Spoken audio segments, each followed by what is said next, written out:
Sizə yenidən bir sualın izahı ilə gəlmişəm. Sualımız idrak taksonomiyası ilə və biliyin növləri ilə bağlıdır. O qədər də çətin sual deyil, amma bir qədər çaşqınlıq yaradan sualdır. Deyir ki, müəllim şagirdlərə şeirin bəndini yarımçıq təqdim edir və şagirdlərə bəndi tamamlamalarını deyir. Bu tipli tapşırıqlar biliyin hansı növünə və idrak taksonomiyasının hansı mərhələsinə uyğundur? Adətən biz deyirdik ki, müəllim mətni yarımçıq saxlayıb arxasını şagirdlərdən istəyirsə tamamlamaq, bu zaman proqnozlaşdırmadan istifadə edir. Bu da yaratmaq olur həmişə. Ancaq burada söhbət mətndən getmir. Söhbət burada şeirdən gedir. Biz şeiri hafizəmizə əsasən yadımızda saxlayırıq, düzdürmü? Misal üçün, tutaq ki, mən uşaqlara deyirəm ki, məni candan usandırdı, cəfadan yar usanmazmı? Arxasını siz deyin. Şagird bunun arxasını demək üçün nə edəcək?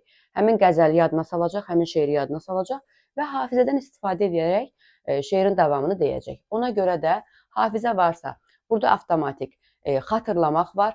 Xatırlamaq varsa da burada deklarativ bilik var. Niyə? Çünki şeir əzbərçiliyə əsaslanan bir şeydir. Əzbərçiliyə əsaslanırsa mütləq də nə olacaq? Faktoloji və yaxud da deklarativ bilik olacaq.